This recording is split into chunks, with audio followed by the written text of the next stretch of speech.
Greetings everyone. Last time we have discussed about the packing fraction. Now we will study the radius ratio in tetrahedral and octahedral void. Octahedral void.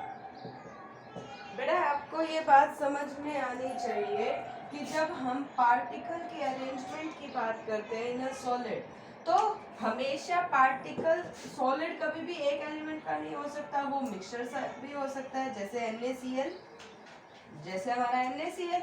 तो जब हम NaCl वाले solid की बात करते हैं तो उस सॉलिड में आपको पता है cation is always smaller in size than the anion, कि कैटायन का साइज हमेशा स्मॉलर होता है एनायन के साइज से।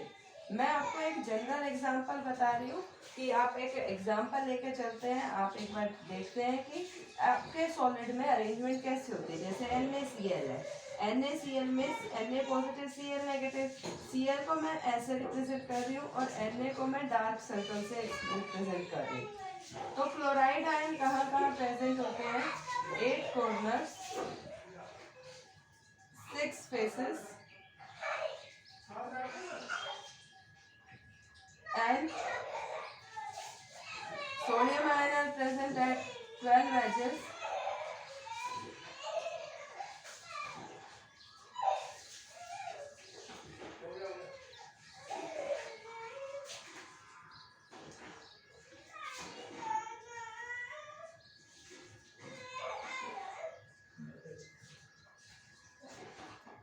हो गया बेटा? 12 एजेस के साथ साथ 1 बॉडी सेंटर। अब आपको लग रहा होगा कि ये अरेंजमेंट दिखाई देती है, ऐसा नहीं होता। जब भी हमारे जो पार्टिकल्स है, जैसे हमने लैटिस में अरेंजमेंट की बात की थी, इस तरह से पार्टिकल अरेंज होते हैं, चाहे वो SCC हो या BCC हो, और उसमें वॉइड बनते हैं। तो वॉइड के अंदर एक्चुअल में जो वैकेंट स्पेस होता है, उसी के ही अंदर क्या हो जाता है, हमारे जो स्मॉल साइज्ड कैटायन है वो आ जाते हैं। कि वॉइड के अंदर स्मॉल साइज कैटायन आ जाते हैं, तो उस वॉइड की वजह से वो जो साइज ऑफ कैटायन कह लो या रेडियस रेशियो कह लो, रेडियस का ratio size of cation bye size of anion कह लो, साइज ऑफ या कहो आप रेडियस ऑफ कैटायन कह लो divided by radius of anion कह लो। डजेंट मैटर कि आपका किसके बारे में वो बात कर रहा है। या हम अरेंजमेंट की बात करते हैं तो radius of small sphere upon में रेडियस ऑफ बिगर स्फीयर, तो दोनों ही चीजें सिमिलर नोट पर होती हैं। अब जब मैं इसको सिर्फ आपको एक अरेंजमेंट एग्जांपल वाइज ना करके, अब हम आपको बता रहे हैं कि टेट्राहेड्रल में रेडियस का रेशियो क्या होता है और ऑक्टाहेड्रल में रेडियस का रेशियो क्या होता है। So let us take an example in case of octahedral void. In case of octahedral void. octahedral void क्या होता है बेटा? आप एक इमेजिनेशन, आपको याद ही होगा कि 3 स्फीयर ऐसे नीचे थे, 3 स्फीयर ऐसे ऊपर थे। अगर आप इसको इमेजिन करो और इसको सोच के देखो तो आपको ये ऐसा लगेगा। देखो 4 स्फीयर ऐसे इन टच है और 5वां स्फीयर और 6ठा स्फीयर उसके नीचे है, यही है ना। देखो इन स्फीयर को मैं हाईलाइट कर रही हूँ, 1 2 3 4। मैं इसको छुपा देती थोड़ी देर के लिए, तो आपको क्या लगेगा, ये स्फीयर जैसे आपस में प्लेन में है और ऊपर नीचे। तो अब इस ऑक्टाहेड्रल वॉइड में हम स्मॉल साइज का अगर कोई रेडियस रखते हैं, जैसे कैटायन रखते हैं, तो उसकी वजह से आपका रेडियस का रेशियो क्या होगा, आपको पता है ये स्फीयर इन टच है, तो this will make a right angle triangle ABC and we know that AC का square is equal to AB का स्क्वायर प्लस BC का स्क्वायर। AC हमारा ये वाली साइड है और AB है हमारा A square plus A square. AC square becomes root 2a AC। और AC क्या है, ये आप दिखाई दे रहा है, बड़े स्फीयर का रेडियस हम मान सकते हैं कैपिटल R और छोटे वाले को स्मॉल r, तो it becomes 2r by 2 small r which is equal to √2a। और क्या पता है, ये स्फीयर जब इन टच होंगे बेटा, स्फीयर वॉइड के अंदर कोई आएगा, यानी ये तो टच में है, यानी 2 capital R is equal to a। ये आपका a है ना बेटा, विच इज 2 कैपिटल R। ये इक्वेशन 1 हो गई आपकी, ये इक्वेशन 2 हो गई। डिवाइड इक्वेशन 1 by 2, आपका क्या आ जाएगा 2r by 2 स्मॉल r। मैं ऐसे लिख सकती हूँ इसको, √2a by a से a कैंसिल, 2r से 2r, 2 से 2 यानी 1 plus r by r is equal to √2, यानी r by r is equal to √2 minus 1, that is 1.414 minus 1, that is 0.414। यानी आपका रेडियस रेशो क्या है 0.414 in case of octahedral void की। जो आपका साइज है, रेडियस है आपके स्फीयर का, वो वैल्यू कितनी है बेटा 0.414। क्लियर है, ये याद रखना है आपने कि ऑक्टाहेड्रल के केस में कितना साइज है 0.414 and you have to note it down. Clear है। अब हम इसी तरीके से करेंगे in case of tetrahedral void, कि टेट्राहेड्रल वॉइड का जो रेडियस रेशो निकल के आता है वो कितना निकल के आएगा। तो टेट्राहेड्रल वॉइड क्या होता है, the void formed by the surrounding of 4 sphere. जो वॉइड हमारे 4 स्फीयर के घिरने से बनता है that is called the tetrahedral void. इसको में हम ऐसे, लैटिस में तो हम ऐसे समझ रहे थे, ऐसे।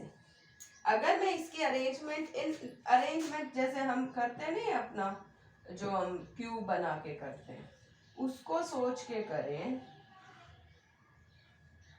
तो एक्चुअल में ये 3 स्फीयर कहाँ होते हैं, और ये चौथा मान लो ये ऊपर है। तो ये 3 स्फीयर हम कौन कौन से लेते हैं बेटे, जो इसके एक ये और एक ये ऐसे होते हैं बेटा, 3 स्फीयर जो इन टच होते हैं। ये चारों स्फीयर इन टच है बेटा, और ये इसका। अब जो टेट्राहेड्रल वॉइड है वो ये है, मान लो ये बेटा आपका टेट्राहेड्रल वॉइड, जो हमारा ये दिख रहा है ना ये पोर्शन, ये अरेंजमेंट ही ऐसे होती है। अब जो स्फीयर इन टच है वो कौन कौन से हैं,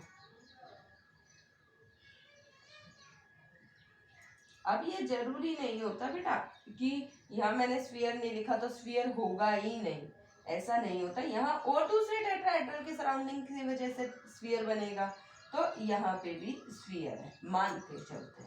तो ये वाली वैल्यू, ये आपका एक राइट एंगल ट्राइंगल है बेटा। ये क्या है आपका राइट एंगल ट्राइंगल। आप इमेजिन करो, अपने रूम में लेके चलो, रूम की एक वॉल को आप कंसीडर करोगे तो राइट एंगल होने के लिए 90 का एंगल चाहिए। एक प्लेन में ये हो गया, तो जब कोई प्लेन में ऐसे वैल्यू बनाएगा, ऐसे जा रही है आपकी डायगोनल, ऐसे जा रहा है ना बेटा, एक साइड ऐसे जाए जरूरी नहीं, वो ऐसे भी तो जा सकती है। तो ये साइड लाइक दिस, तो ये आपका राइट एंगल ट्राइंगल है, जिसको मैं लिख रही हूँ ABC। तो AC, ये स्फीयर इन टच होने चाहिए ना बेटा, तो AC का square is equal to AB square plus BC square. AB आपका अगेन क्या है √2a, क्योंकि ये डायगोनल है बेटा।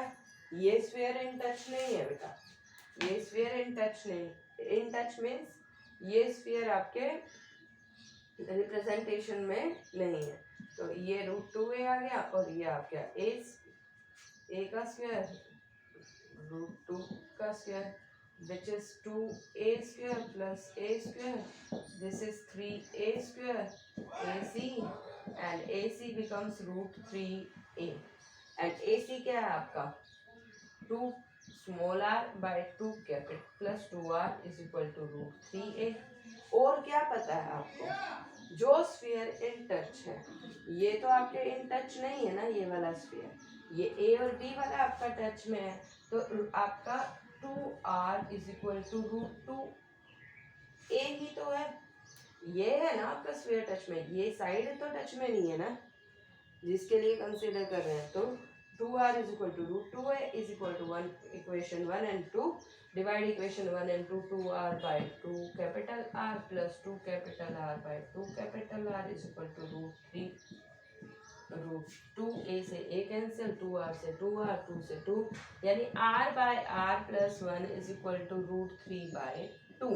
और अगर मैं इसको सोल्व करूं r by r is equal to root 3 by root 2 minus 1, तो r बाय r आपका कितना आ जाएगा बेटा, ये कितना होता है 1.732, ये होता है 1.414 माइनस 1। अब कैसे भी सोल्व कर लो, आपका जो आंसर आएगा 0.225 आंसर आएगा, या इसको करोगे तो ये आ जाएगा आपका 1.225 माइनस 1 यानी 0.225 आंसर आ जाएगा।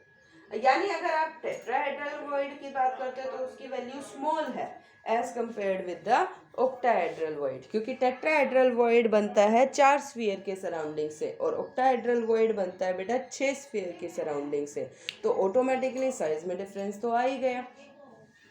आपको याद होगा मैंने आपको इसके डिफरेंस भी लिखवाए थे कि टेट्राहेड्रल वॉइड और ऑक्टाहेड्रल वॉइड में डिफरेंस क्या होता है। मैं फिर से आपको शो कर देती हूँ at my notebook that we have learn that time. देखो हमने किया था ना difference between tetrahedral void and octahedral void, कि tetrahedral void is formed by the 4 sphere and octahedral void is formed by 6 sphere, coordination number 4, coordination number 6, small in size, large in size। और ये मैंने आपको लिखवाया था कि इसका size जो डिफरेंस है वो ये होता है कि r is equal to 0.225 of capital R या small r is equal to 0.4144 capital R in case of octahedral void. और जो नंबर होते हैं, ये बात याद रखना कि जो नंबर ऑफ ऑक्टाहेड्रल वॉइड होते हैं वो नंबर ऑफ स्फीयर के इक्वल होते हैं। क्या बोल रही हूँ कि नंबर ऑफ ऑक्टाहेड्रल वॉइड कितने होते हैं, जो आपके नंबर ऑफ स्फीयर होते हैं उसके इक्वल होते हैं। और टेट्राहेड्रल वॉइड जो होते हैं वो double the number of octahedral void होते हैं।